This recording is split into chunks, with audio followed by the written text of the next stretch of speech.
house mo from Tennessee. Tennessee. Hindi pwedeng Tennessee. Tennessee? Ganon. Tennessee. All right. Okay, so the meeting is being live streamed right now. All right. I think we're live. Hello, everybody. Ayan, wait lang. Ulit. Take two, direct. All right.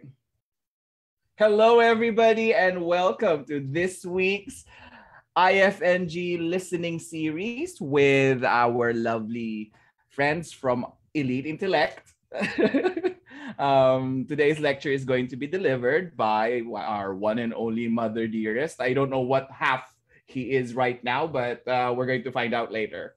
But anyway, I'll leave the floor to you to introduce yourself. Hello, guys. Thank you so much, Sir Manuel. Thank you so much, Sir Jeff. We actually had fun having a tour with Sir Jeff's house in Tennessee, right? Because since Sir Jeff is in Tennessee and your Sir Manuel is in California, I am in New York City today, okay? And then tomorrow I will be in Gimba, Nueva Ecija. Hello, everyone. Welcome back to our discussion here at IFNG. Okay, hold on. Let me just share this one. Okay, wait. Okay, real quick. All right. So before we even begin our discussion, how's everybody doing? Okay. How are my children on the International Domestic Martian Plutonian Cluster? Those of you who are watching on Facebook and of course at Zoom. Okay. So as promised last week, guys, this is a continuation of our discussion last week. Okay. These are the grammatical, the grammatical rules or the grammar rules that would be very much useful on your listening examination. And of course, on the Ielts examination in general, okay? So if you're going to be looking at one discussion that will be helping you a lot on the exam, it's this one, okay? Because we will be, teaching you guys the proper things that you have to learn when it comes to your Ielts examination, which is pertaining to grammar, okay? Alrighty. Okay, so I'm actually in saan to? Khartoum, Sudan today. Ay, ang taray. Nasa Sudan, di ba? Hello, Jemarie Aguinaldo on Facebook and hello, Ella Umbao on Facebook. Hello. Okay, guys. So, wait. Alrighty, so let me just share my screen as regards your discussion for today. Okay? Alrighty. Okay, there we go. Di ba? Nanibago ka sa bagong background mo. Hello, Geneva, my love. Okay, guys, so if it's your first time to join us here in our live discussions here at IFNG, I am pleased to meet you. My name is Clint Joseph Tyler, the founder and master lecturer of Elite Intellect IELTS, OET, NCLEX, and NMC CBT Specialist PH. I am an IELTS expert for 12 years, almost 13 years now, also known as your Mama Dragon, Mother Dragon, Mommy D, Mama D, all kinds of D in the world, half Filipino, half Sigbin. Yung mga taga-Luzon hindi makaka-relate kung ano yung Sigbin. And of course, guys, don't forget our official hashtag for tonight. Our official hashtag is hashtag Mama D Cares. Alagang ina, kwentong ina, turong ina, matuto ka, ina ka. Uy, na-miss ko yun. Hello from Memphis, Tennessee. Yes, Sir Jeff is now on Memphis, Tennessee. Diba? Kompleto na ang buong April ko, sabi ni Sir Manuel. Actually, we had a very fun time at the backstage earlier. No? Those are the things that you miss when you don't attend the Zoom. No? Because on the backstage, we do a lot of things there. No? So yeah, yung mga taga-Luzon hindi makarelate dun sa Sigbin. Diba? Visayas, Mindanao, alam nyo kung anong ibig kong sabihin. What is a Sigbin? Can someone please explain to them what a Sigbin is, no? A Sigbin is a mythical creature, okay? It is a mythical creature. It is somewhat related to aswangs, as I would like to say, no? Medyo tawag dito, may pagka-aswang yung Sigbin na yan. Para siyang in Latin America, it's comparable to the mythical creature called the chupacabra. Right? You guys know the chupacabra, which is like a goat-like creature yon. Half Sigbin. Okay? All right. Oh, diba? Alam ni Sir Manuel yon. Okay. So guys, let's begin with your discussion for today. Okay? All right. But, okay, as always, guys, before we even begin, okay, our discussion for tonight, okay, ano to? Tawang-tawa ko sa chupacabra for all the wrong reasons. Ayan, ha? Rated PG tayo ngayon, Sir Manuel. Ano to? Okay. Sabi sa Facebook. Wait, let me just say hello on Facebook. Hello, Doctina Castro. Hello, Futillion K. Hello, Nat Castillo. Ate Genji. Okay, parang dog. Sabi ni Ella Umbaw. Kahit pasado na ako sa Ielts, gusto ko pa din mag-attend ng class. Love your sense of humor, Mabadi. Oh, thank you so much, Lois Marga. Kangaroo daw, sir. O, diba? Yun yung social na version ng Sigbin. Sige, next week, half kangaroo naman ako, guys. Okay? Alrighty. So, before we begin, okay? Are you about to give up? Okay, because I don't know, when I was praying earlier, when I was seeking for the guidance of the Lord on what Bible verse to share tonight, a very strong voice in my head said, there are a lot of people right now who are about to give up on their IELTS. Okay, so if you're about to give up, then this is for you. Okay, but for you, be strong and do not give up, for your work will be rewarded. Okay, it is from the book of 2 Chronicles 15 verse 7. Is this my promise as a person? No. Diba? It's not my promise. It's not a promise of a president. It's not a promise of a leader. It is the promise of the Lord. If you do not give up on the work that you do right now, okay, guys?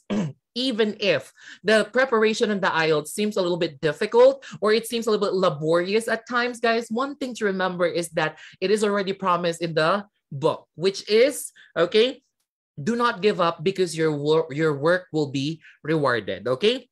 Because there are a lot of people that I observe when they are coaching on the IELTS. They will be like, oh my gosh, Sir Joseph, you know what? I'm about to give up. I cannot do the IELTS anymore. It's actually quite difficult for me to continue on with all the situation that I'm going through right now. I don't think that this dream is already for me. So guys, if you are that type of person, you have to remember to ask yourself, why are you doing this? No? Bakit mo to ginagawa? Why are you taking the IELTS exam? Right? Why? Diba? It is for your family to have a better future, for your children to experience a future that you never experienced before, right? For you to become a better person and for you to have an advancement. Okay, this is for your family.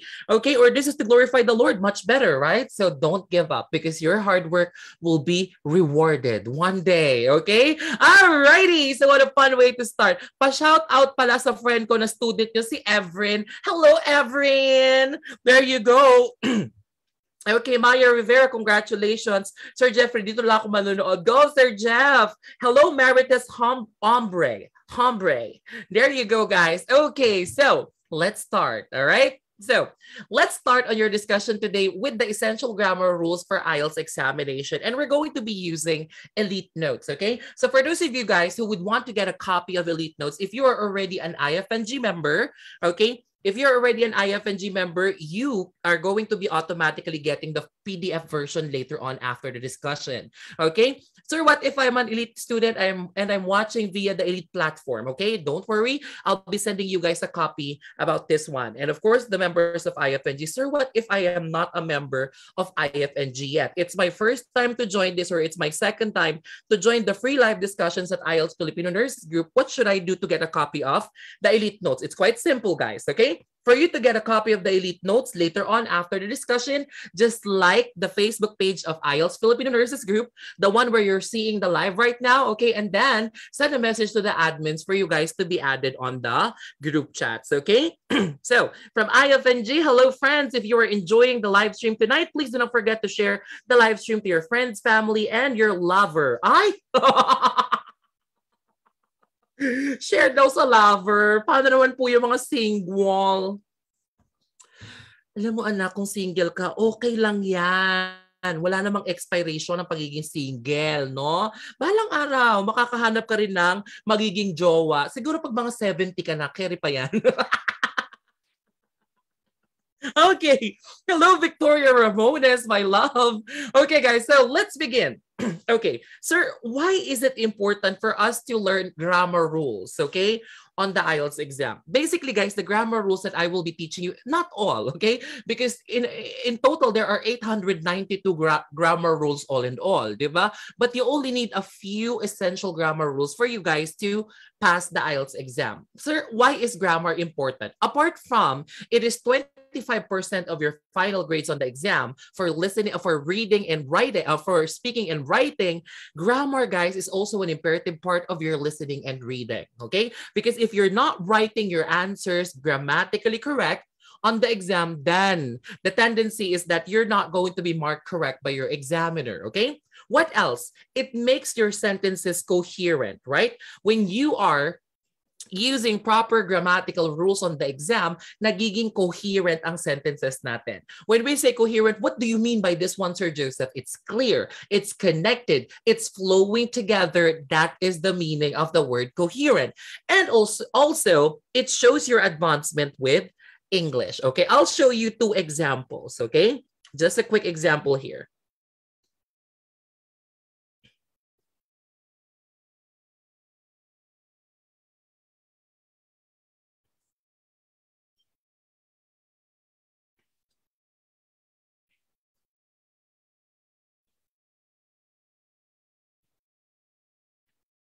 Okay. Which among those two, which among those two would be grammatically advanced for you? Alin dyan? Letter A or letter B? Letter A, I had breakfast earlier, or letter B, I have had breakfast. Which one? Woohoo! Update, we have 125 Facebook viewers, and of course, we also have 59 participants at Zoom. Especially your side piece rin para, especially your side piece then, di ba? Have had. Right? Look at that, guys. When you know how to use these things, okay? Mga have had, yung mga yan could have been, right? On the examination, there is a tendency that your examiners can see your full potential when you are utilizing grammar, okay? Now, guys, let's take a look at the grammar rules with which the students commonly incur errors. No? Tignan natin yung mga grammar rules kung saan nagkakamali ng madalas ang mga estudyante. Okay? The first one that we're going to be focusing on tonight are the verb tenses. No, sir? Hello, verb tenses. Past, present, future lang naman yan. I know. I'm aware. However, did you know that there are more grammatical rules or more verb tenses than past, present, and future? And today, I'm going to be giving you a master class on the verb tenses. Okay? Mamaya, may punctuation class din tayo. Sa mga hindi marunong gumamit ng comma, semicolon, period, pagkakataon nyo na po ito para matuto ng comma, semicolon, at period. Diba? Ayaw nyo yon? Okay. Sorry guys, I'm so sorry. My throat is so dry. I think I have UTI. Upper throat infection. Okay, so if you guys believe that your friends will be benefited by our discussion for tonight, please tag them right now on our live on Facebook. Share the Facebook video to your friends, okay?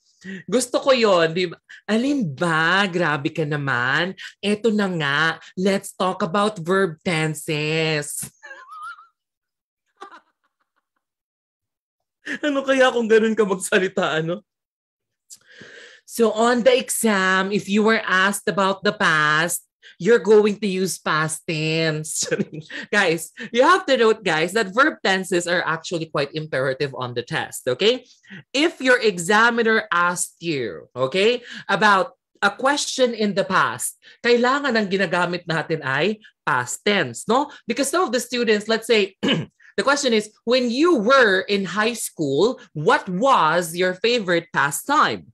Right? When you were in high school, what was your favorite pastime? Some of the students, unfortunately, they tend to answer like this. When I was in high school, I love eating, especially during recess. I love to go to the canteen and buy some food. What seems to be wrong there? Your answer was not in the past tense, right? Your answer is on present tense. So that is actually incorrect, mga anak. Okay? Well, back then, I loved going to the canteen, with which I always bought myself some snacks to eat. Right? So, kailangan nasa past, guys. Dapat kabig sa past ang ating answer, no? Because the question is in the past tense. So, if you are not quite sensitive when it comes to your verb tenses, believe me, you are sabotaging your skills on the exam, okay? What else? If you are asked about the present, you're going to be using present or present progressive. And if you're asked about the future, you're going to use the future tense. Note that you should always take note of the tense of the question, okay?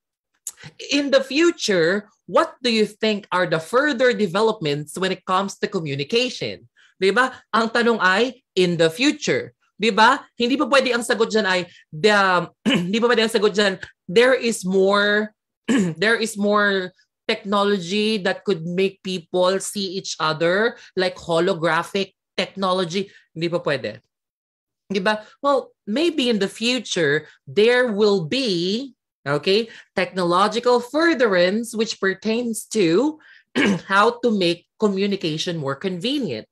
In as much as there will be, or there might be, holographic technology with which people can see each other face to face, even if they are on both ends of the world, right? So look at that. Be careful with the tenses on the exam, okay? If you were asked about the past, yeah, better answer about the past. If you are asked about the present, then you better answer on the present. And if you are asked about the future, then you better answer using future tense. Okay? Yeah, girl, diba? Diba? Sabi ko sa inyo, mahalaga talaga yung tenses. The tenses are always important. Okay, so let's take a look at the first tense, okay? The first one is your simple future tense, okay? So, sir, how can I form a simple future tense? It's actually quite easy. You're just going to be writing down will or shall plus the base form of the verb, okay? When you say base form of the verb, will learn, right? Shall eat, will study. There you go. Will eat, right? Or will have coffee. Mga ganyan, no? So this is your simple future tense. You're going to be using will plus shall plus the base form of the verb. Okay, next one. Another type here is your future progressive tense. Okay? Kapag future progressive tense, mga anak, ang pinagkaiba niya when it comes to your simple future is that ito naman merong be. Will be or shall be. Okay? Will be, shall be plus the ing form of the verb. Will be taking the test. Shall be reviewing for the Ielts, right? So will be taking or shall be reviewing. There you go. That is your future progressive tense. Next one is your future perfect tense. Okay? So, sir, paano naman yung future perfect tense, no? Future perfect tense is a little bit hybrid, okay? It's in the future, but then again, the verb is in the past. Yan ang lagi tatandaan. Yung future perfect tense, mga anak, is that it's something in the future, but then the verb is in the past, okay? Sir, how do you do that? Okay, it's your will have plus the past participle of the verb, okay? An example of this one is will have finished, will have studied, right? Okay, look at this one when we put it in a sentence together. He will have finished checking the papers 3 days from now. He will have finished checking the papers 3 days from now, right? It is in the future, although the verb is in the past because of the word finished, right? He will have finished, okay? Kapag meron po kayong nakita na will have plus past participle of the verb, that is your future perfect tense, okay? The good news is tatlo lang naman ang future natin, okay? Now, let's go to the past tense. No, I know masama na pong binabalikan ng past, 'di ba? Sabi nga nila PSP, past is past, 'di ba? Pero on the examination, you would need to learn about the past tense and the different types of past tense, okay? So first one, guys, is your past perfect progressive, okay? Your signifier, when it comes to past perfect progressive is, it is an action way in the past, okay? But it continued longer still in the past. This is something that happened in the past, but then again, it continued for a period of time that is still in the past, okay? And then, guys, it's the word had been plus the verb in ing form. Had been. Okay, an example of that is had been reviewing. Okay, had been reviewing. She had been reviewing for 2 months before she passed her exam last year. Okay, so she reviewed for 2 months. Is that something in the past? Yes or no? Guys, I'm so sorry. Excuse my eye bags because your mother did not have time to put makeup on today. You're seeing me in my natural form. Okay. Okay. She reviewed for 2 months. Is that something in the past? Yes. Okay. What else? She passed her exam last year. Is that still in the past? Yes, no? Kaya ang tawag natin sa past perfect progressive ay PSP, past is past, right? Because it is something that happened in the past and continued longer still in the past, okay? Just to form the past perfect progressive, just write down had been plus the ing form of the verb, and then it should be on the past time frame, okay? She had been reviewing for 2 months before she passed her exam last year. All right, next one. We also have your present perfect progressive. Sir, ano ba yan? Ang dami naman. Meron pang mga present perfect progressive. Okay. Present perfect progressive, guys, it is an action in the past that continued at present. Okay? So to form this, you would need to use has been or have been plus the ing form of the verb. Again, it is your has been plus have been plus have been, and then the ing form of the verb, okay? An example of this one is has been working, okay? Joseph has been working as an Ielts expert for 12 years now. There you go. So I was an Ielts expert 12 years ago. Until now, I am an Ielts expert. There you go. So look at that. This is your past perfect progressive, okay?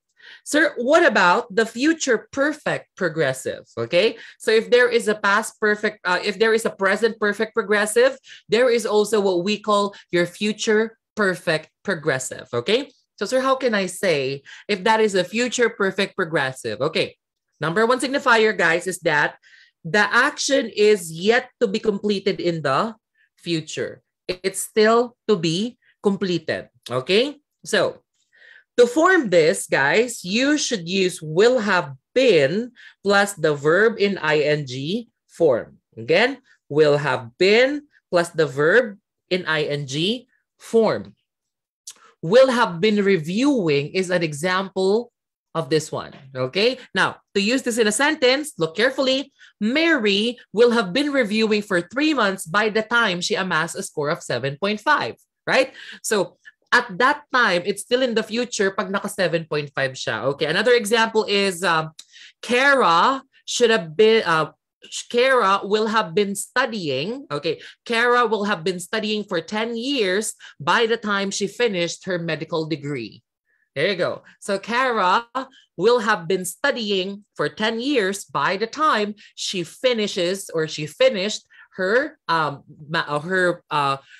medical degree. Okay, look at that, diba? So sir, paano ko gagamitin yan sa exam? Okay, halimbawa you're asked about economy, right? You're asked about economy. How do you think people can help the economy of a country, right? Well, there are a lot of efforts that people could do, but then again, people will have been preparing or people will have been contributing to the economy by the time they amass economical balance. And even if that happens, if there is corruption, then it's going to be practically impossible. Di ba, maluluka yung examiner mo, wow, will have been contributing. Di ba? Will have been contributing. That's a good one, right? Okay, so future perfect progressive, guys, is one of the verb tenses that we actually encourage our students at Elite to use all the time when they're on the exam. Okay, hanapan ng paraan po kung paano may ipasok yan sa speaking at sa writing. Okay? Sure, paano naman kapag sa listening at reading? Well, you look at the sentence structure of the question. If you feel like the word that would fit there has an ing, okay, halimbawa nakalagay doon, Tony will have been blank. Tony will have been blank for the research by the time they submitted to their professor. And then the recording said, well, the last time when I was talking to Tony, I think he should have been preparing. He should have been preparing, or he should have been prepared for the lessons by the time we're going to be submitting it. So sinabi niya ay prepared, pero ang katabi ay will have been. So will have been prepared ba dapat or will have been preparing? Which one? Will have been prepared or will have been preparing? Alin sa tingin nyo ang tamang sagot doon? Come on, type in your answers. It is preparing, right? Because the word that follows it is the word will have been. Okay? Now, next one, guys, is what we call your past perfect tense. Okay? So, Sir Joseph, how can I form the past perfect tense? It's quite simple. Just Add had and then the verb on ed form. Okay? Had finished. Had finished. Okay? So look at this one. She had finished her doctorate degree last year. She had finished her doctorate degree last year. There you go. Eh, sir, paano kung pagka tinanggal ko yung had dyan? What if I remove the had? She finished her doctorate degree last year. Then it's no longer the past perfect tense. It is the simple past tense, right? Okay. So, madali lang po ang past perfect tense. Sir, simple past tense, okay? Simple past tense, guys, one thing to remember here is it is something closer in the past, okay? Ginagamit po natin yung simple past tense, okay, if it is something that is closer in the past. It happened closer in the past, okay? Let's take a look at this example, okay? To form this, just write down the past participle of the verb. Joseph taught the class yesterday. Joseph taught the class yesterday. Okay, there you go. I taught the class yesterday, so it was closer to the past. I ate pancakes this morning. I ate pancakes this morning. So that thing right there, again, my children, is something that is closer in the past. Pero sir, paano po kung halimbawa ay Joseph finished his degree 10 years ago? Joseph finished his degree 10 years ago. What do you think would be better here? Is it the past perfect tense or is it the simple past tense? Come on, guys. Let's get those neurons working. Come on, girl. You can do it, girl. Joseph finished his degree 10 years ago. 10 years ago. Anong mas maganda dyan? Past perfect or simple past tense? 10 years ago? It should be past perfect tense, no? Joseph had finished his degree 10 years ago. It was 10 years ago, okay? So guys, no, you cannot say it's simple past because it was way back in the past, okay? 10 years ago. Sir, what's your signifier if I'm going to be using simple past or past perfect tense? Actually, I don't go beyond 1 year for simple past tense. No? I don't go beyond 1 year for simple past tense. No? Kapag lumagpas na ng 1 year yung time in the past, I always use past perfect tense. I add had plus the verb in ed form. Okay? Pero kung malapit-lapit lang naman in the past, mga 2 weeks ago, yesterday, 3 days ago, a fortnight ago, yung mga ganyan. So, of course, you can use the simple past tense. Okay? Tandaan po, kapag lumagpas ka na ng 1 year, mga 2 years na yan, 3 years na yan, you should use the past perfect tense. Unfortunately for us Filipinos, we were not trained to spot the difference between your past perfect tense and your simple past tense. Di ba? Lagi natin sinasabi, well, I finished my nursing degree back in 2010. Diba? So you can say, if that's on the third person view, she had finished her nursing degree back in 2010. So it should be way in the past, okay? Good evening, Doha Qatar. Hello, everyone, and hello, Mama D. Hello, CJ. Hello, Philippines. Hello, world. Okay, guys, so look at that. All right, now, next one, guys, is let's talk about your past progressive tense, okay? When we say past progressive tense, guys, to form this, your signifier is, it is an interrupted action in the past, okay? It is an interrupted action in the past. Parang kayo ng ex mo, hindi kayo natuloy? So that is an interrupted action in the past, right? Okay. So to form the past progressive tense, okay, you should be using was or were plus the verb in ing form. Sir, what's the difference between was and were? Okay, was, guys, is used for singular subjects, okay? And then were is used for plural subjects, okay? So again, that's was or were plus the verb in ing form, okay? So let's take a look at this one. I was studying my lesson before they arrived. I was studying my lessons before they arrived. So I was interrupted by their arrival, right? Next one. The students were watching the class before he called for break.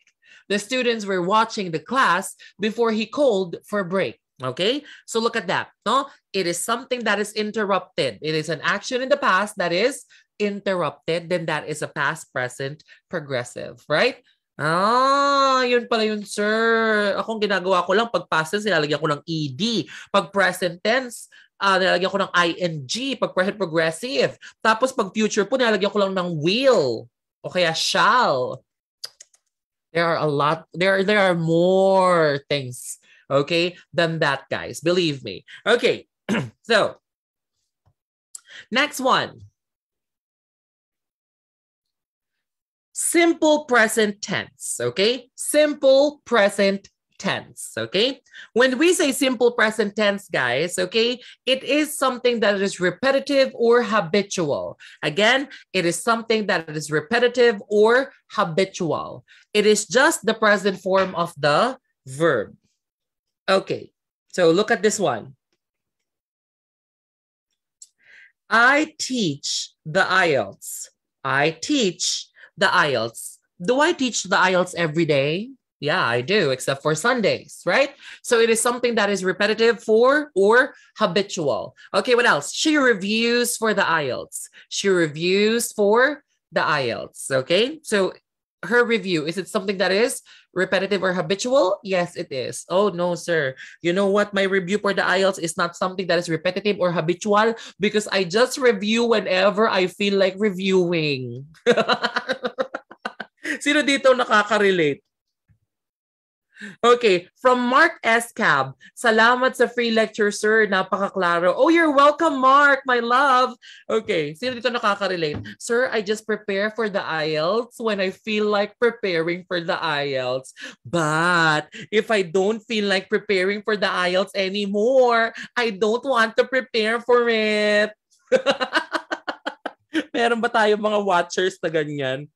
Yung mga nakaka-relate? Okay, mga anak, ang preparation sa IELTS. Okay, one tip, okay? One tip. As I always tell my students, strike when the iron is hot. Okay? Strike when the iron is hot. Okay? Kapag ka medyo mainit-init pa yung iron, halimbawa may gana ka ngayon talagang mag-practice ng speaking, kinaumagahan mag-practice ka ulit. Mag-practice ka ulit the day after that. Ganyan. Hindi yung ngayon may gana ako sa speaking, bukas wala akong gana, sa sunod na araw wala ulit. Ganyan. Yung gana mo sa IELTS lumalabas mga twice a week lang. Tapos mag-e-exam ka one week before or 1 week after. Diba? You're welcome, Mark Villacorta. Diba? Go, go, go. Kaya yan, guys. Kailangan tuloy-tuloy lang. Grabe naman kayo dyan. Okay. So next one. All right. Next one, guys, is what we call the present progressive tense. Okay. So, sir, what's the present progressive tense? Okay. It is something that is currently happening. Okay. Tandaan po, for present progressive tense, nangyayari siya ngayon. Okay. So just to form the present progressive tense, it's just the verb in ing form, okay? I'll give you an example. I am studying grammar at the moment. Are you studying grammar at the moment? Yes, you are, right? Okay. All right, what else? They are smiling now. They are smiling now. Diba? Ang galing ko, no? Are you smiling now? Or are you yamot na yamot? Oh. May nakaganyan pa habang nanonood. Baba mo yan, anak.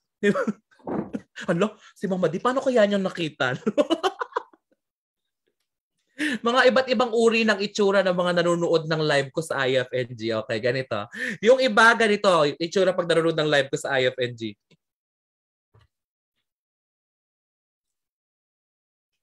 Ganyan. Yan yung category 1. Category 2, ganito.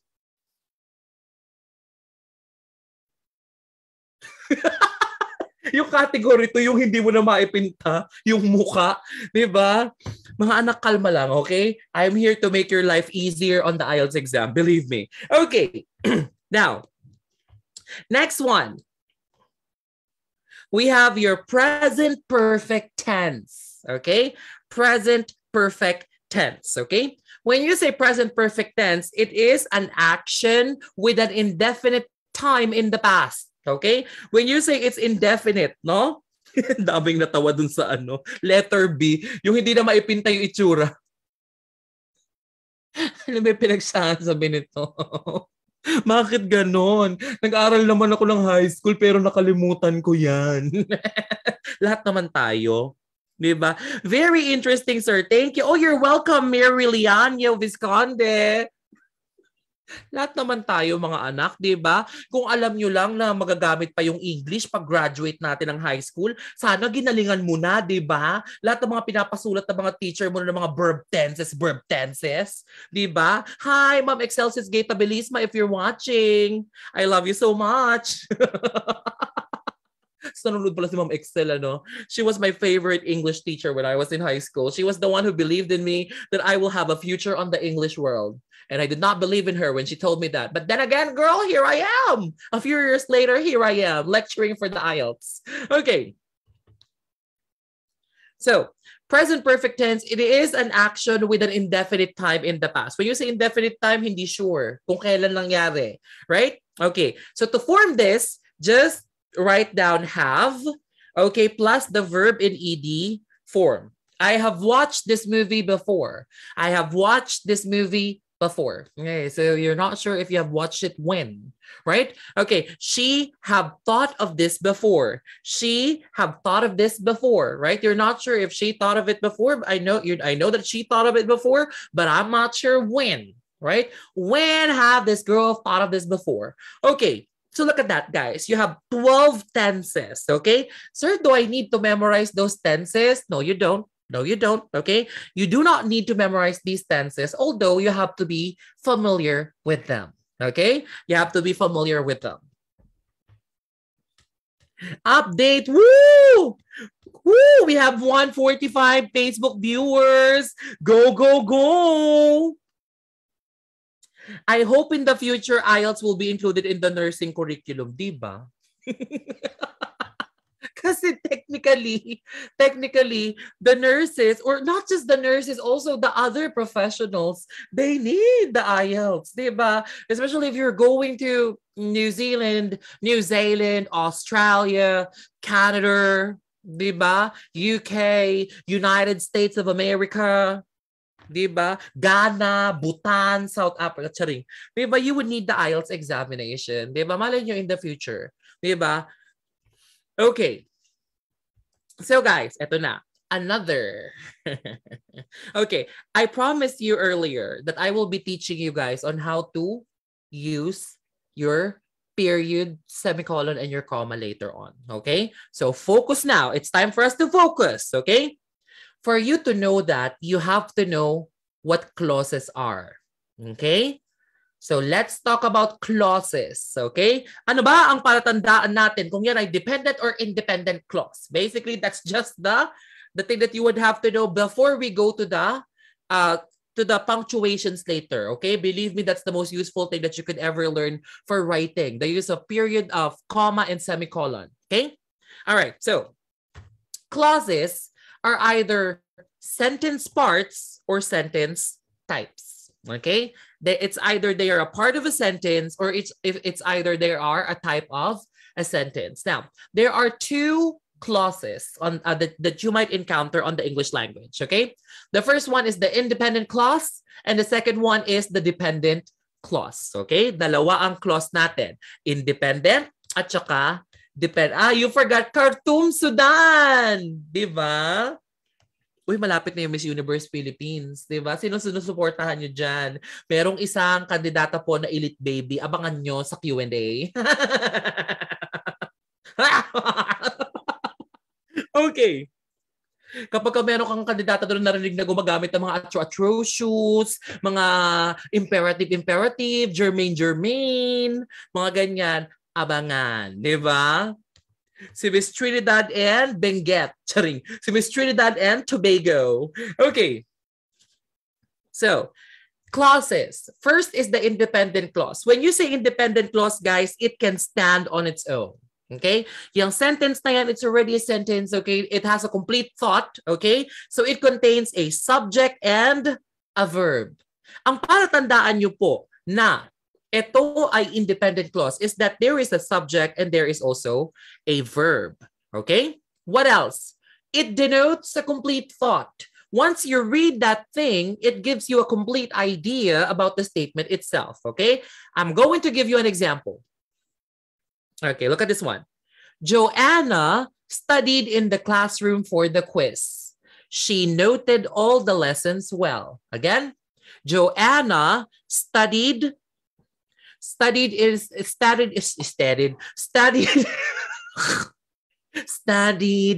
the classroom for the quiz. She noted all the lessons well. Okay? Sir, paano naging independent clause yan? Okay? Who's your subject here? It's Joanna. What's the verb? She studied. Who's the subject here? She. What is the verb? Noted. Right? So, even if there are two separate sentences, they are both independent clauses because they form complete thoughts. Joanna studied in the classroom for the quiz. Kompleto yan. She noted all the lessons well. Kompleto din yan. Okay? If the sentence has a subject and a verb, then that is an independent clause. Okay? Ay! Yun lang pala yun, sir. Akala ko po yung independent clause, it can stand on its own. I know, I'm aware. Kaya lang some students are having a hard time noting if that is an independent clause because of just that signifier. Kaya nga, like ko sinasabi sa mga estudyante, for you to know that that is an independent clause, find the subject and find the verb. If you found the subject and if you found a verb, and if the thought is complete, then that is an independent clause. Okay? Moving on. Susunod. Dependent clause. Di umano, ang mga dependent clause na rin. Ang dami ko na namang tama. Lakas na naman ang tama ako ngayong gabi. Di ba? Grabe. Pansin nyo. You have to find the subject and the verb. Say subject. Hola. Say subject. Naging si Dora. Okay. Dependent clause. Okay. Sir, what are my signifiers when you say dependent clause? Okay. Number one, guys, is that there might be a subject and a verb. Sabi ni Maricel Baltazar, Dr. Lero, I love the energy. Uy, thank you naman, Maricel. Alam mo, energy and we were born at the same time. Nung pinanganak ako, di ba pag pinalo yung bata, umiyak? Ako yata sabi ko nung pinalo ako ng doktor, yes, more, doc, more. Nung hinampas ng doktor, more, doc, sige pa. Okay. Imagine nyo nung nurse pa ako, di ba? Kung paano ako maging nurse. Okay. So, but they do not express complete thoughts, okay? Guys, on dependent clauses, there might be a subject or a verb. However, the difference between the dependent and the independent is that they do not express complete thoughts. Okay? They do not express complete thoughts. Apart from that, usually they are connected with a dependent marker. Okay? So, sir, hahanapin ko lang yung dependent markers na yan? Yes. Pag meron po kayo nakitang dependent markers, automatically the sentence that would follow that would be a dependent clause. Okay? So, sir, what are the common dependent markers? Okay? So, you have when, after, although, as or as if, because, before, even if, even though, if. In order to, since, though, unless, until, whatever, when, whenever, we're meant to be together. I'll be there and you'll be near. Si Ate Shakira mo pala. Ano to? Sana lahat ng teacher ganyan magturo para masaya. Naku, mga anak, maniwala kayo araw-araw kung ganito. Tarungin niyo yung mga elite babies, di ba? Kailan niyo ako nakita wala sa mood? Okay. What else? Whether, while, however, Also, consequently, furthermore, moreover, however, subsequently, nevertheless, therefore, hence, and thus. Kapag ka po meron kayong nakitang mga ganito sa beginning ng sentence, mga anak, yung sentence na yun po ay dependent clause. Okay? Kapag ka may nakita kang furthermore, halimbawa, furthermore, yung following na sentence po nun ay dependent clause. Okay? So please, guys, just a life-saving tip on the Ielts exam, try to avoid writing down the word furthermore in the beginning of a sentence. Okay? It should be in the middle because it is a dependent marker. Sabi ni Doralyn Joy Rivera, thank you, sir. Nakakatuwa po kayo. Thank you naman, Doralyn. Salamat naman. Natutuwa ka. Hindi ka naiinis sa akin. Grabe ka naman. Okay. So, furthermore, okay? Dependent clause po yung kasunod nun na sentence. Okay? So don't place it in the beginning of a sentence. Okay? Golden rule, guys. Okay? When it comes to, what do you call this? When it comes to this one. Independent clause, okay? Plus, what do you call this? Dependent marker plus dependent clause. That's correct. Okay? Independent clause. Diba? Joanna studied her lessons in the classroom.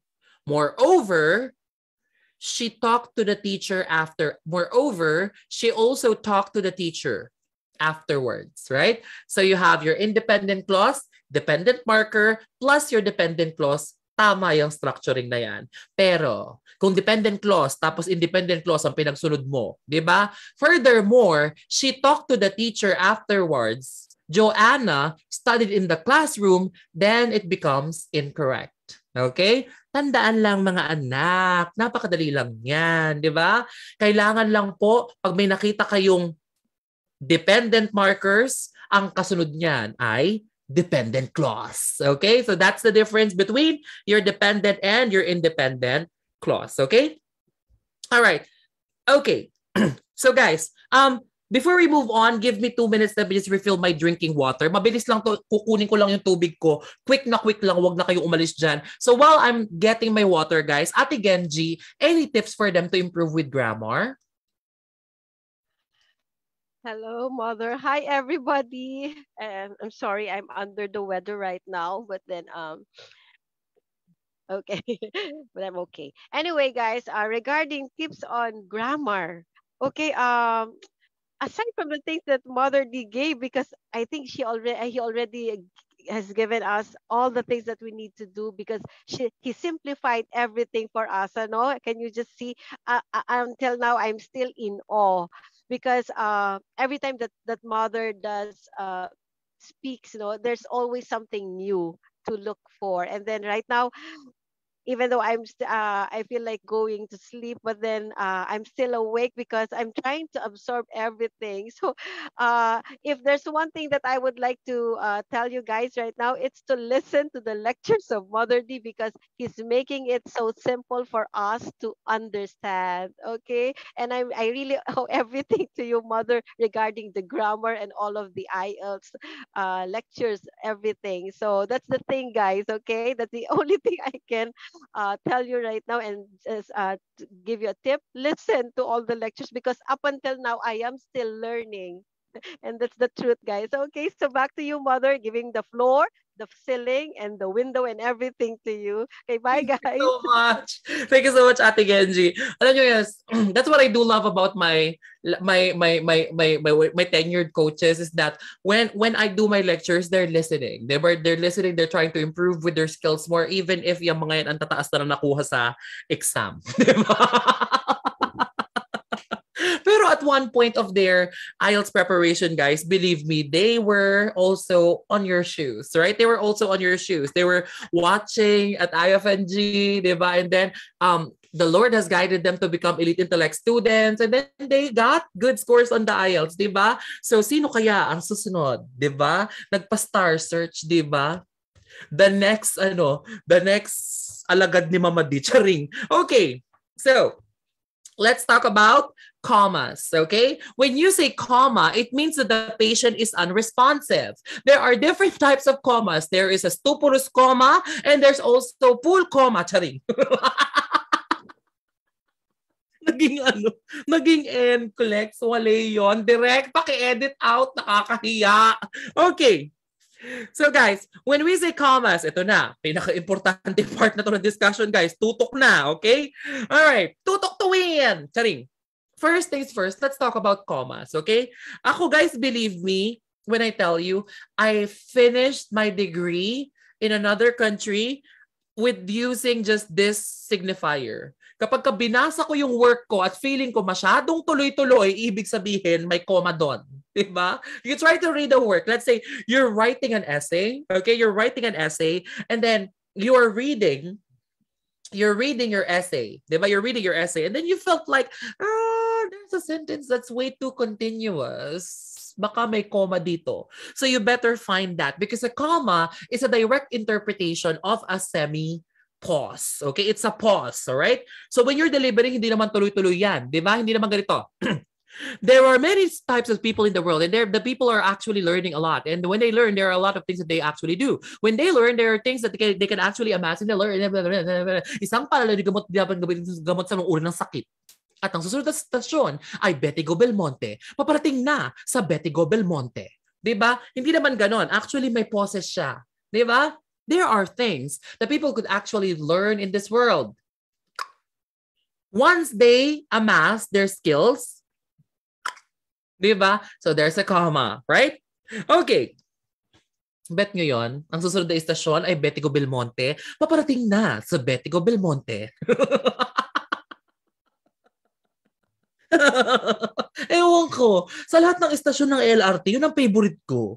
Betigo Belmonte at saka Puresa. Diba? Next station, Puresa. Paparating na sa Puresa. Diba? Tapos pag rush hour, pag nakipagsiksikan ka sa LRT, yung parang feeling mo na suntok na ng katabi mo yung kidney mo. Diba? Bakit? Parang nasuntok nung katabi ko yung kidney ko nung papasok tayo. Nakakabis mag-LRT. Makapag-joyride nga minsan, dulo sa dulo. Okay. So, commas, okay? What is the first use of a comma? Ano? Laging nakamaylo si Mama D. Ang sarap mag-aral ng English pag ganito ka lively and lovely ang teacher. Anak, yung lively tama. Yung lovely di ko sure. Okay. So, commas, guys. First things first is to separate two independent clauses. Diba? When the clauses can stand on their own, you may use a comma to separate it, okay? If they are connected with a coordinating conjunction, okay? So, sir, what's an example of that? Okay, look at this one. I went for a walk. I enjoyed it, right? I went for a walk, comma, I enjoyed it, right? I saw her today. She is beautiful, right? I saw her today. She is beautiful. I saw her today, comma, she is beautiful, okay? What else? He walked down the street, comma, and he turned to the corner. He walked down the street, comma, and he turned to the corner. Okay, there you go. So these are two independent clauses. Yung isa meron lang coordinating conjunction. Sir, asan dyan yung coordinating conjunction? Ito anak, the word and. Okay, that's a coordinating conjunction. The first use of a comma, guys, is that if there are two independent clauses that are just two independent clauses or if they are connected by a coordinating conjunction, na meron po yang comma sa pagitan nila. Okay? What else? You also use a comma after an introductory clause. Again, you use a comma after an introductory clause. Okay? To signify that the main part of the sentence is about to begin. Again, to signify that the main part of the sentence is about to begin. Okay? So, sir, what's an introductory clause? Okay, look at this one. When Evan was about to graduate, oh, don't worry, Mark Villacorta, I'll teach you how to use an Oxford comma later. Oh, I have an illustration on how to use an Oxford comma right there. Later on, buti na banggit mo yan, anak. Thank you for reminding me. Okay, at ang susunod na istasyon ay Katipunan. Okay. So, when Evan was about to graduate, guys, when Evan was about to graduate, that is your what do you call this? Introductory clause, okay? He perfected the subject, okay? When Evan was about to graduate, he perfected the subject. There you go. Let's say, when Joseph was about to take his flight, comma, he left his passport. When Joseph was about to take his flight, comma, he left his passport. There you go. Okay? What else? Another use of a comma is to separate a series of words or clauses. Okay? Kapag ka halimbawa nag-enumerate ka, di ba? You're enumerating things, right? There should be a comma in between them. Okay? So, look at this one. I studied speaking, comma, writing, comma, listening, and reading. I studied speaking, comma, writing, comma, listening, and reading. There you go. So these are the things that you studied. Kahit hindi totoo. Di ba? Kahit ang pinag-aralan mo lang talaga ay speaking at saka writing. Di ba? Okay. I studied speaking, comma, writing, comma, listening, and reading. Okay. Now, sir, what is an Oxford comma?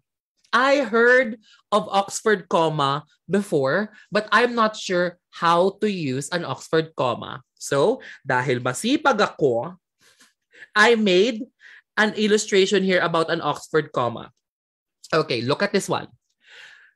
An Oxford comma, guys, it separates items. No? It separates items. Okay? Tignan nyo to. The first one. I bought apples, oranges, berries, and toast. I bought apples, comma, oranges, berries, and toast. So since there is no comma, okay, there is no comma before the word berries and toast, ibig sabihin po, yung berries ay nandun na sa toast. Right? So technically, I bought 3 items here. Okay? Because the berries are already a part of the toast. Right?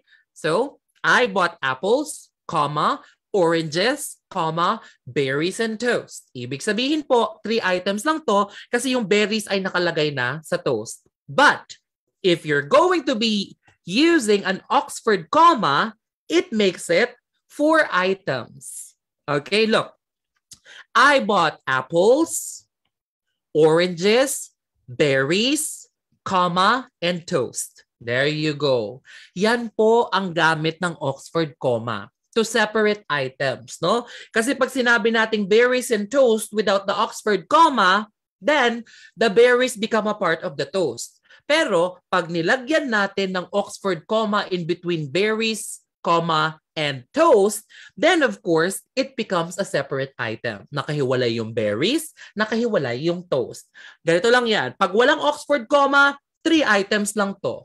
Kapag ka may Oxford comma, 4 items lang to. Klaro, bongga? If it's clear, please type klaro. Pag nalito ka, bala ka dyan. Okay, naintindihan po ang Oxford comma. Diba? Ang Oxford comma po ay, tawag dito, ang Oxford comma po ay pinanghihiwalay natin ng items. No? Kasi yung una, since there's no Oxford comma, yung berries nakalagay dun sa toast. Diba? But, since the second one has an Oxford comma, then the berries are separated with the toast. There you go! Diba? Oh, Sir Joseph, alam mo ba? Ngayon ko lang natutunan ang Oxford comma. Actually, ngayon ko lang nalaman na meron palang Oxford comma. Kasi nakita ko before, sabi nung crush ko sa Facebook, one of my greatest turn-ons, humor, brains, and the proper use of Oxford comma. Hindi ko tuloy searchin nat kasi hindi ko alam kung ano yung Oxford comma eh. O ngayon, alam mo na, di ba? Pwede mo nang i-chat, anak. Tapos isend mo sa kanya yung screenshot nito. Ito ang pinagkaiba ng ano. Ito pinagkaiba ng ano, Oxford comma at walang Oxford comma according to Mama D. Okay. So what else, guys? All right. Another thing, guys, is we use commas to set off appositives. Okay? Appositives, guys, is what do you call this? It describes the nearby noun. No? Okay, so nouns which renames the nearby noun. Okay, look at this one. Alexander Pope, a famous poet, arrived. Alexander Pope, a famous poet, arrived. Okay, sir, asan po dyan yung appositive? Yung appositive ni Alexander Pope ay yung famous poet. No? Yung pangit naman pagkakapronounce ko ng poet. Poet, right? Yung appositive po ni Alexander Pope ay yung famous poet because it renames Alexander Pope from Alexander Pope to a famous poet, right? Alexander Pope, comma, a famous poet arrived. Okay. Joseph, a gorgeous dragon, teaches a class. Ang haba. Joseph, a gorgeous dragon, teaches a class. So basically, Joseph is a gorgeous dragon, right? So this is the appositive of Joseph, gorgeous dragon. Sir, meron ba dragon na gorgeous? Parang ang pinakamalapit na sa gorgeous dragon na nakita ko yung nasa Shrek. Di ba? Yung napangasawa ni Donkey. Who here watched Shrek before? Who here has seen Shrek before? Yung dragon doon, yung napangasawa ni Donkey. Di ba? Doon lang ako nakakita ng dragon na naka-lipstick at nakapilik mata. Okay. Childhood, sir, ha? Shrek, ha? Okay. Also, guys, we use commas to set off direct quotes, okay? When you are about to introduce a direct quotation, then there should be a comma before it, okay? Look at this one. Mary said, comma, I had a little lamb. Again, Mary said, comma, I had a little lamb. Okay. John mentioned, comma, quote, elite intellect is fun! Exclamation point, unquote. Okay? Sir, kapag ka ba nagda-direct quotation tayo, dapat po ba yung period ay nasa loob ng quotation? Yes! Mga anak, no? The period or the punctuation should be inside the quotation. Hindi po pwedeng ganito. It was fun. Okay, that's not correct. This one is incorrect because the punctuation is outside the quotation. No? Dapat po yun ay nasa loob ng quote and unquote. Oh my gosh, Sir Joseph. May natutunan na naman ako ngayon. May pagyayabang na naman ako. Dalawa na yan. Oxford comma at saka yung punctuation ng quotation. Yes. Di ba? So you can actually do that. All right. So guys, next is we're going to be learning about your what do you call this? We're going to be learning about your semicolons. Ito na po. Sa mga gustong matuto ng semicolon, tumutok na po ngayon. Okay? Because most of the students, they find it quite difficult to grasp the concept of a semicolon. But guys, before that, I just have a very quick announcement. Okay? All right. So guys, no? Okay, before the semicolon, guys, still we are extending our summer review sale here at Elite Intellect, okay? So if you would want to become an Elite Intellect baby and review with us on your IELTS preparation or OET or NCLEX preparation, we still have the summer review sale, okay? Supposedly po hanggang April 30 na lang po ang summer review sale. But since there are a lot of students who are requesting for us to extend it, okay, we will be extending it up to May 2. May 2 only ang ating summer review sale, okay? So sir, gaano ba kalaki yung summer review sale? This is exclusive for IFNG members only, okay? So guys, okay, summer review promo for the IELTS review is instead of paying 7,500, pay only 3,999. Almost 50% off, almost, okay? For the OET review, instead of paying 8,000 pesos, pay only 4,999. And of course, if you're going to be taking the NCLEX or CBT, pay only 7,500 for or instead from 25,000. Kapag ka po NCLEX yan, meron ng kasamang IELTS review, libre na po yon. Kapag ka naman po CBT yan, may kasama na pong OET review, free na po yon. So all summer review promos are unlimited review, free handouts and preparation books, unlimited computer-delivered mock tests, flexible and convenient schedules, live online discussions, plus recorded classes. Kapag halimbawa, hindi ka naka-attend, anak, sa klase ngayon. Di ba? You were not able to attend the class right now. It's recorded and then it's immediately uploaded after the class, no? So that you can replay it if you're not available. And of course, unlimited one-on-one coaching and mentoring plus free final coaching with Mama D. Your one-on-one final coaching time with me is one of the most important things that the students do, okay? So sir, I am interested with the summer review sale of Elite Intellect 9. So how do I inquire, okay? So first step is if you're going to be looking, if you're at Zoom, look at the chat box right there. Sir Jello and Ma'am Genji has sent you guys the link of Elite Intellect.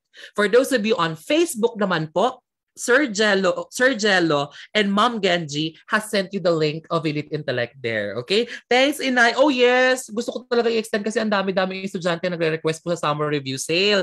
Na-extend ko daw kahit hanggang May 2 lang. So guys, if you still want to avail of the summer review sale, which is more than 50% off for the NCLEX and CBT, that's like 70% off, and almost 50% off for the Ielts and OET, guys, please send a message on our Facebook page right now. Just search Elite Intellect 9.0 on Facebook or search us on WhatsApp. That's +63-916-697-2994. I'll see you guys in class very, very soon for our summer promo. Sa mga mag-aabil po, mag-message na po kay Ma'am Tanya, magpa-reserve lang po kayo ng slot, okay?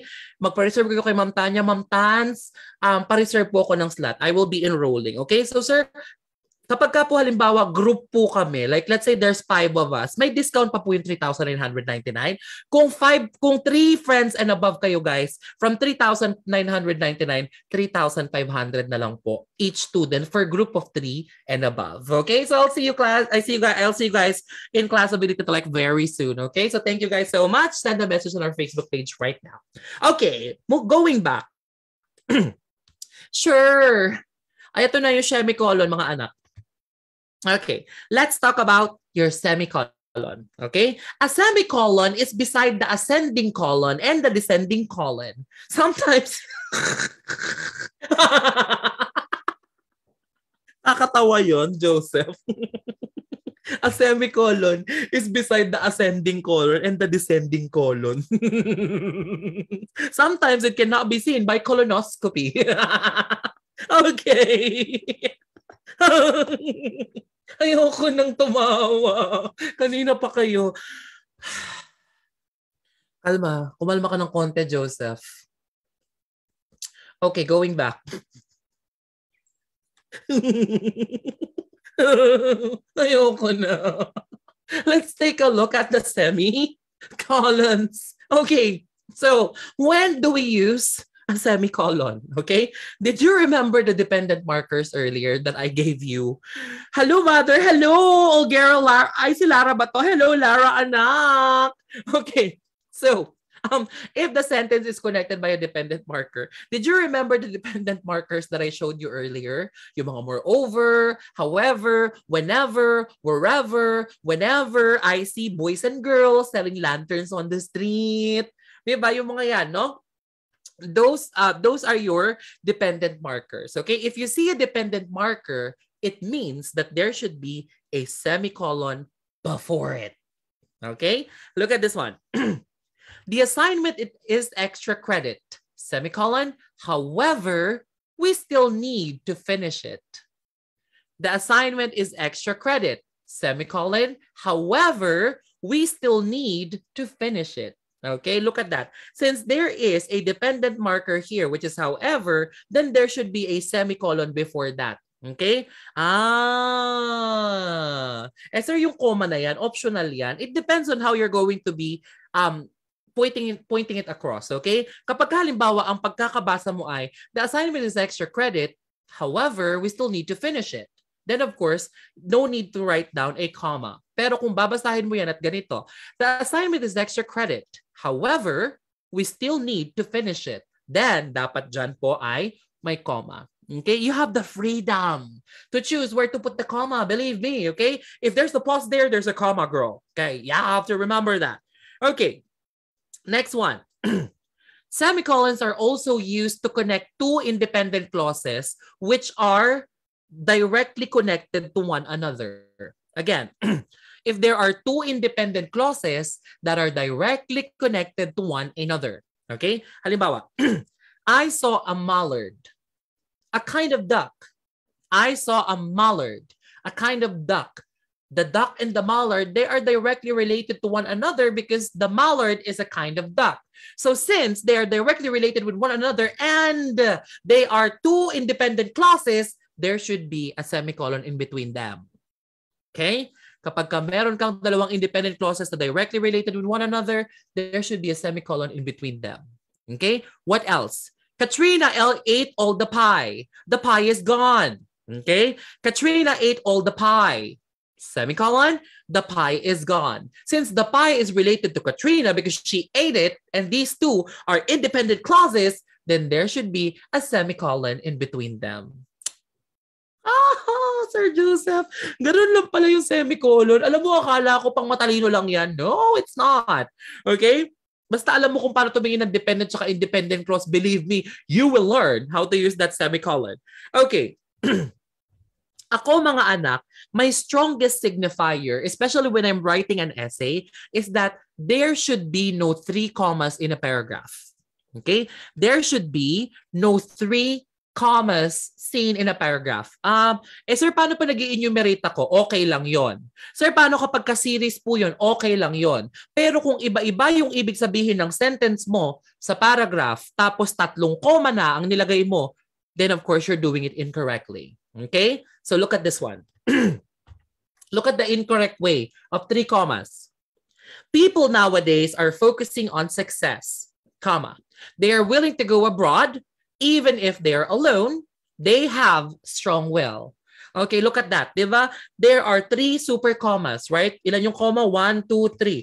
Mga anak, maniwala kayo, kapag iba-iba ang pinopoint out ng sentences nyo and you're not enumerating and there are 3 commas in between them, then of course you're doing it incorrectly. Okay?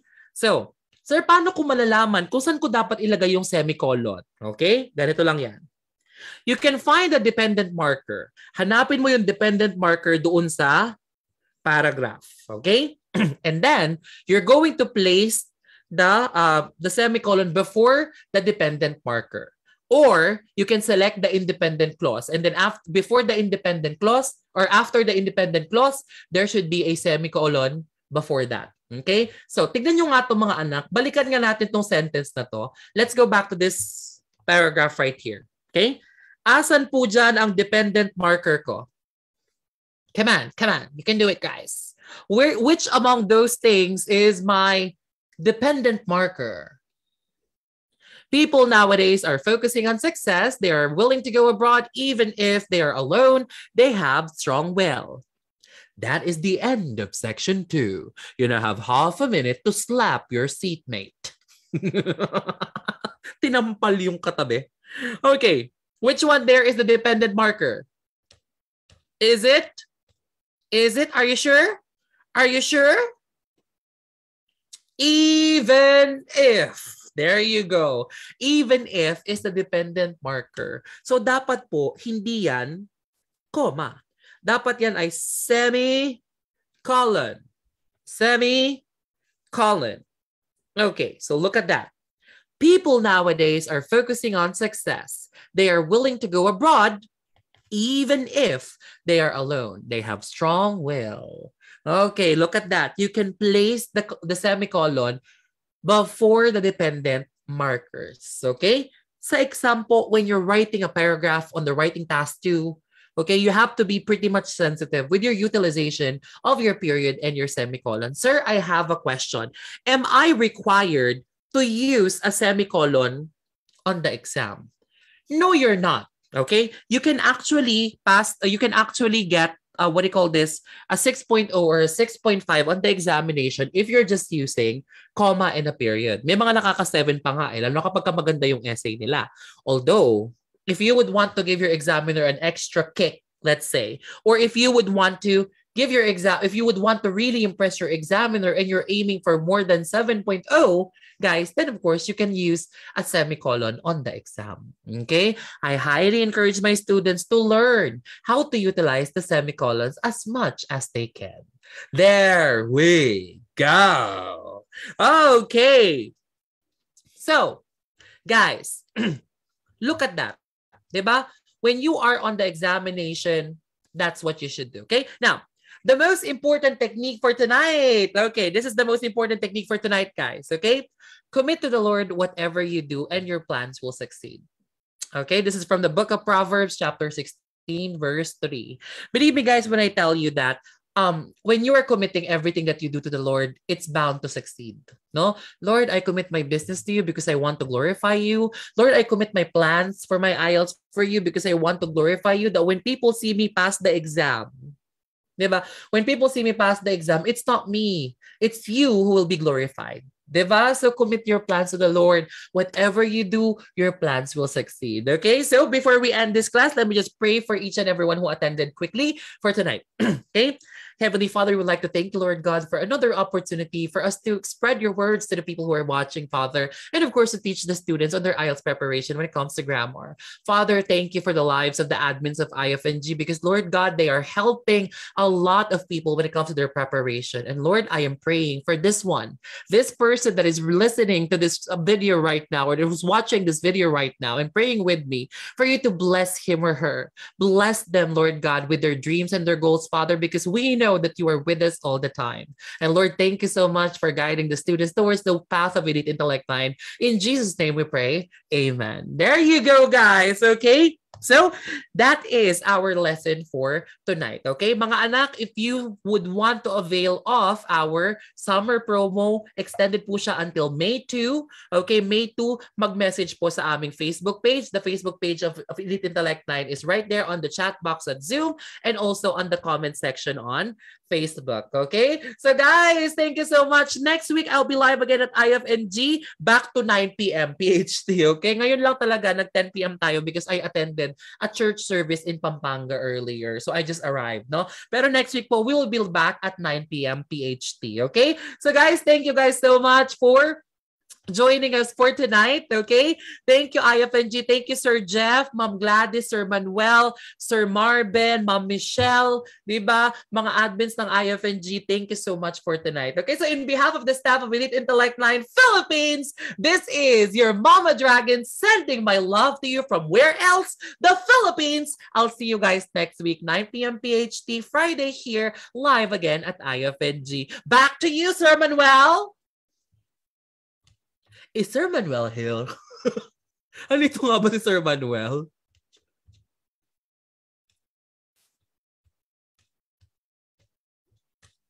Bye guys! See you next week.